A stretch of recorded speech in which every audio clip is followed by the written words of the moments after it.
నమస్తే. ఇప్పుడు మీరు చూడబోతున్న వీడియో ఖచ్చితంగా మీకు ఉపయోగపడుతుంది, నచ్చుతుంది కూడా. మరి మీకు నచ్చిన విషయం నాకు తెలియాలి అంటే ఈ వీడియోని మీరు లైక్ చేయాలి, షేర్ చేయాలి, అలాగే మన ఛానల్‌ని సబ్స్క్రైబ్ చేయాలి. మీ సపోర్ట్‌ని నాకు అందిస్తారు కదూ! ఓకే. ఇప్పుడు వీడియోని స్టార్ట్ చేద్దాం. నమస్తే. Welcome to our channel. నేను కుప్పా పద్మిని. ప్రస్తుతంతో పాటు అస్ట్రాలజర్ అవినాష్ దాస్ గారు ఉన్నారు. మాట్లాడదాం. అవినాష్ గారు నమస్తే అండి. నమస్తే అండి. నమస్తే రెడ్ టీవీ ప్రేక్షకులకి నమస్తే. లాస్ట్ ఎపిసోడ్స్ లో మనం కొన్ని ఎక్స్టర్నల్ ప్లానెట్స్ గురించి మాట్లాడుకుంటూ ఉన్నాం. అందులో భాగంగా యురేనస్ గురించి మాట్లాడుకున్నాం. నెప్ట్యూన్ కూడా వన్ ఆఫ్ ద ప్లానెట్సే. దాని ఇంపాక్ట్ కూడా ప్రతి ఒక్కరు ఆస్ట్రానమీ అయినప్పటికీ ఆస్ట్రాలజీలో కూడా దానికి ప్లేస్ ఉంది. అది కూడా ఎంతో కొంత ఇంపాక్ట్ ని చూపిస్తుంది మనిషి జీవితంలో అనేది అస్ట్రాలజర్స్ చెప్పేటటువంటి మాట. అసలు నెప్ట్యూన్ అంటే ఏంటి, దాని తత్వం ఎలా ఉంటుంది, ఒక మనిషి జీవితం మీద ఎట్లాంటి ఇంపాక్ట్ ని నెప్ట్యూన్ చూపిస్తుంది? నమస్తే పద్మిని గారు. ఓం నమ శివాయ, ఓం నమో వెంకటేశాయ. నెప్ట్యూన్ గురించి మాట్లాడాలంటే, నెప్ట్యూన్ అంటే ఒక్క వర్డ్లో చెప్పాలంటే ఎడిక్షన్. మామూలు జనాలు ఒక అలవాట్లు అనేవి నార్మల్గా ఉంటాయి. ఏదైనా కంట్రోల్లో ఉంటుంది. అన్నం తినడం కావచ్చు, చిన్న చిన్న వ్యసనాలు కావచ్చు, జీవితం కావచ్చు, ప్రేమ కావచ్చు, ఏదైనా కంట్రోల్లో ఉంటుంది. హద్దులు మీరిపోయి బౌండరీలు దాటేసి కొంతమంది ప్రేమించేస్తారు. ప్రాణాలు తీయమన్నా తీసేస్తారు, వాళ్ళు చనిపోవాలన్నా చనిపోతారు. ఇది చేసేది నెప్ట్యూన్. ఎక్స్ట్రీమ్ లవ్ మ్యారేజ్ మనం చూస్తాం కదా, ప్రాణాలే పోతాయి, కొన్ని కుటుంబాలే రోడ్డు మీదకి వచ్చేస్తాయి. ఇది నెప్ట్యూనే అండి. ఎడిక్షన్. మామూలుగా ఫ్రాంక్గా మాట్లాడుకోవాలంటే జీవితం అనేది సాఫీగా కూల్గా ఉండాలి. ఏ గొడవలు లేకుండా, ఇబ్బందులు లేకుండా. అమ్మ నాన్న ఏదో అబ్బాయి చూపించారు, చేసుకున్నాము, అలా పిల్లలు, జీవితం గడిచిపోయింది. పోనీ ప్రేమించామా, కుదిరితే పెళ్లి చేసుకుందాం, లేదంటే ఎవరిదారి వాళ్ళు వెళ్తారు. కానీ అలా కాదు, నాకు ఆ అమ్మాయే కావాలి, నేను దానికోసం ఏమైనా చేస్తా, వీడిని చంపేస్తా, వాడిని చంపేస్తా, దేశాన్ని ఎత్తేస్తా, ఎన్ని మర్డర్లైనా చేస్తా, ఏమైనా చేస్తా అంటే పిచ్చి పట్టేస్తుంది మనిషికి. సిమిలర్గా ఇప్పుడు వ్యసనాలు ఉంటాయి. వ్యసనాలు కూడా చెప్పకూడదు, కానీ కొంతమంది డ్రగ్స్ తీసేసుకుంటారు. మన వ్యసనాలు అంటే చిన్న ఏవో పానీయాలు అనుకుంటాం. కొంతమంది డ్రగ్స్ తీసుకొని ఆ డ్రగ్స్లు కూడా ఏ స్థాయికి వెళ్ళిపోతారంటే పాము విషము ఇలాంటివి కూడా తీసుకుంటారు. పాము విషం తీసుకుంటారా?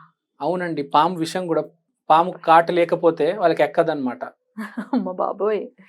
ఆ వ్యసనాల్లో కూడా వీళ్ళు ఆ డ్రగ్స్లో కూడా ఒక పీకల స్థాయికి వెళ్ళిపోతారనమాట. రీహాబిలేషన్ సెంటర్లో పెడతారు ఇలాంటి వాళ్ళని. పిచ్చెక్కేస్తుంది వాళ్ళకి, అసలు ఏం అర్థం కాదు. డ్రగ్స్కి అలవాటైపోతుంది. ఒకటేసారి రీహాబిలేషన్ సెంటర్కి వెళ్ళేసరికి పిచ్చోలైపోతారు వీళ్ళు. అట్లాంటి ఎక్స్ట్రీమ్స్ కి కారణం నెప్ట్యూన్. బ్యాడ్ హ్యాబిట్స్ కానీ లేకపోతే అంతా నెక్స్ట్ లెవెల్లో ఉండేటటువంటి పరిస్థితి. ఓకే. పాజిటివ్స్ ఏం లేవా నెప్ట్యూన్ కి? పాజిటివ్స్ ఉన్నాయండి. ఇప్పుడు నేను చెప్తాను. నెప్ట్యూన్ అంటే ఏంటి అసలు? ప్రేమ ఎక్కువైపోయింది ఒక మనిషి మీద, ఒక వ్యసనం మీద. అదే ప్రేమ తగ్గిపోతే ఏమవుతుంది అంటే బేసిక్గా ఇది నెగిటివ్ సైడ్. పాజిటివ్ సైడ్ ప్రేమ, వాడు చాలా ఇమోషనల్ అయిపోతాడు. ఇప్పుడు వాడిని ఎవరిని కొట్టినా క్షమించేస్తాడు. మామూలు జనాభా ఇప్పుడు నన్ను కొట్టారు ఎవరైనా, నేను ఎదురు తిరుగుతా. కానీ బాగా నెప్ట్యూన్ వాడు క్షమించేస్తాడు. పోనీలేరా, అలా అనకరా, నన్ను ప్లీజ్ రా. మనం కొంతమంది చూస్తూ ఉంటాం, వాళ్ళు మీరు తిట్టినా కొట్టినా కూడా ఎదురు తిరిగారు. కొంతమంది ఉంటారు, ఎందుకు కొడుతున్నావురా నన్ను అని, వాడే ఏడుస్తాడు. ఫర్గివ్నెస్, కంపాషనేట్ అంటే చాలా ప్రేమ ఉంటుంది వాడికి, అధిక ప్రేమలోకి వెళ్ళిపోతాడు వాడు. అలాంటి జనాలు కొంతమంది మనం చూస్తూ ఉంటాము. సర్లేరా, నా 1,00,000 రూపాయలు తీసుకున్నావు కదా, నీకు ఏదో అవసరం వచ్చింది, తీసుకున్నావులే, తిరిగి ఇవ్వలేకపోతున్నావు, సర్లే నేను అర్థం చేసుకుంటానులే, పెట్టుకో. మామూలుగా అసలు ఇలా ఎవరు ఉండరు. కానీ నెప్ట్యూన్ వాళ్ళు ఉంటారు. మనం గమనిస్తూ ఉంటే మన చుట్టుపక్కల ఉంటారు జనాలు అలాంటి వాళ్ళు. సో ఈ నెప్ట్యూను ఇక్కడ వరకు తీసుకెళ్ళి ఇంకా నెక్స్ట్ స్టేజ్ అంటే మనిషి ఇక్కడి నుంచి ఇంకా మొత్తం అన్ని వదిలేసుకుంటాడు. వాడు ఇల్లు వదిలేసుకుంటాడు, వాడు కారు వదిలేసుకుంటాడు, చివరికి వాడు బట్టలు కూడా వదిలేసుకుని రమణ మహర్షిలాగా తయారవుతాడు. రమణ మహర్షికి బాగా మంచి ప్లానెట్ ఏదైనా అతని జాతకంలో ఉందంటే నెప్ట్యూన్. శుక్ర పై స్థాయి గ్రహం. అతను చూడండి అరుణాచలం దగ్గర ఓ ప్లేస్ చూసుకున్నాడు, అంతే అక్కడే ఉండిపోయారు. రమణ మహర్షికి ఎవరో ప్లేట్లో డబ్బులు పెట్టిస్తే ఆ డబ్బులు నేను ఏం చేసుకుంటానయ్యా, అదేమో తింటాను నేను, 2 అట్పండ్లు ఉంటాయి ఇవ్వు అంటాడు. ఒక అతను రమణ మహర్షికి బంగారు పెన్ను తీసుకొస్తే, నాకెందుకయ్యా బంగారు పెన్ను, రాసిన తర్వాత నేను దాన్ని జాగ్రత్తగా పెట్టుకోవాలి, భద్రపరచుకోవాలి, నాకు ఎందుకు అవసరం లేదు, ఆ డబ్బులు తీసుకెళ్ళిపో, ఆ పెన్ను తీసుకెళ్ళిపో, నాకు 2 అట్పండ్లు చాలయ్యా. అతనికి ఏ రోజు ఏమీ అవసరం లేదు, దేని మీద ఆశ లేదు. రమణ మహర్షి గారు ఆల్మోస్ట్ తన జీవితంలో మౌనం వహించారు.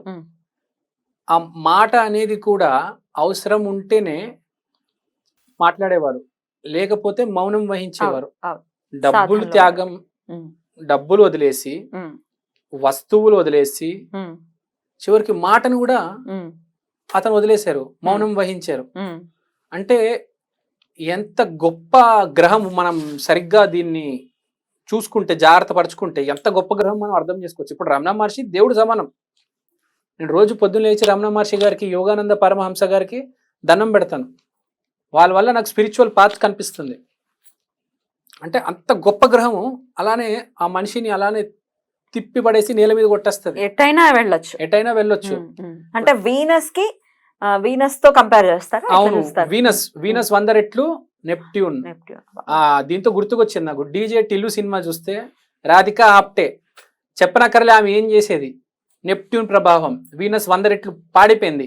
ఇంకా ఏమి పట్టించుకోదు, నేను చేసిందే కరెక్ట్, నేనే కరెక్ట్ చేస్తున్నా, నా జీవితం నేను ఇట్లానే బతకాలి, ఇలా బతుకుతేనే నాకు కిక్కు, ఇదే చేస్తాను, చేస్తూ ఉంటాను. ఎంతమందినైనా మోసం చేసేస్తుంది, అసలు పట్టించుకోదు, ఆమెకి ఇష్టం వచ్చినట్టు ఆమె చేసుకుంటూ వెళ్ళిపోతుంది. అవును. సో మీరు చూసారు, ఒకవైపు రమణ మహర్షి, ఒకవైపు రాధికా ఆప్టే. ఎలా ఉంది అసలు, అన్ఇమాజినబుల్. చూసారు కదండి. నెప్ట్యూన్ కూడా అలాగా. అదే నెప్ట్యూన్ ఇంత తీవ్ర గతిస్తుంది మనిషికి. ఇప్పుడు ఈ రమణ మహర్షి అనేది లేడీస్ లో వచ్చేస్తే సిస్టర్ శివాని, అదే రాధికా ఆప్టే మేల్ లో వచ్చేస్తే ఒక క్యాసనోవా ప్లే బాయ్. ఈ నెప్ట్యూన్ గ్రహం వల్లనే ఇదంతా ఎక్స్ట్రీమ్ జరుగుతూ ఉంటది. మళ్ళీ వాళ్ళు ఎంత గొప్ప అంటే దాన్ని గ్లోరిఫై చేస్తారు, నేను చాలా గొప్పవాడినని, నాకు ఇన్ని కథలు ఉన్నాయని చాలా గొప్పగా చెప్పుకుంటారు. చాలా గొప్పగా రిగ్రెట్ అనేది లేకుండా నంబర్లు చెప్తారు, 300, 1500 ఏదేదో చెప్పేస్తూ ఉంటారు. అసలు ఆ నెప్ట్యూన్ గ్రహ ప్రభావం అది. ఓకే, అయితే దీనికి కూడా రెమెడీస్ ఉంటాయా? నెప్ట్యూన్ గ్రహకి సింపుల్ వీనస్ రెమెడీసే చేయాలి, బాగా చేయాలి. ఎందుకంటే బాగా తీవ్ర స్థాయిలో పాడైపోయింది కాబట్టి వీనస్ రెమెడీసే చేయాలి దీనికి. అలాంటి వాళ్ళని చాలా జాగ్రత్తగా చూసుకోవాలి, వాళ్ళ ఇంట్లో వాళ్ళు ఎలా పడితే అలా వదిలేకూడదు. ఇలాంటి వాళ్ళని కంట్రోల్ చేయడం కూడా చాలా కష్టం. యాక్చువల్ గా రెమెడీస్ తో నెప్ట్యూన్ కంట్రోల్ అవుతుందా? రెమెడీస్ తో నెప్ట్యూన్ కంట్రోల్ అవుతుంది. లేదంటే మనకు కామాఖ్య గుడి దూరంలో 2 గంటల తర్వాత మయోంగ్ అనే ఒక ఊరుంది. Mayong international capital of magic, international capital of black magic అని మీరు గూగుల్లో కొడితే ఫస్ట్ వచ్చేది మయోంగ్. ప్రపంచంలో అన్ని దేశాలలో, నలుమూల దేశాలలో అందరూ ఏదైనా పిచ్చి పడితే ఫస్ట్ ఆ ఊరికి తీసుకొస్తారు. ఆ ఊర్లో ఏంటంటే అందరు ఎగురుతూ ఉంటారు. అసలు మీరు చూడనివన్నీ వింతల ఊర్లో చూస్తారు. ఆ ఊర్లో అందరూ మంత్రగాళ్ళే. ఇలాంటి వాళ్ళకి, బాగా పిచ్చి పట్టిన వాళ్ళకి మయోంగ్కి తీసుకెళ్తే ఇంకా చాలా ఉంది దీని గురించి, మీరు ఊరికే టూకీగా చెప్పారు అంతేనా? అంతే. చెప్పాలంటే అసలు ఇంకా మనం వరల్డ్ ఈవెంట్స్ మాట్లాడుకోలేదు, జస్ట్ ఇప్పుడు మన చుట్టుపక్కల జరుగుతున్నవి గురించి మాట్లాడడం. ఇంకా హిస్టరీలో, ఫ్యూచర్ లో వెళ్తే దీని గురించి చాలా చెప్పుకోవచ్చు. ఇంకెప్పుడైనా చెప్దాము. షూర్. రైట్, చాలా చక్కగా ఎక్స్ప్లెయిన్ చేశారు. ఇక నెక్స్ట్ ఎపిసోడ్ లో ప్లూటో గురించి కూడా మరి మాట్లాడుకుంటాం. Thank you so much. నమస్తే అండి.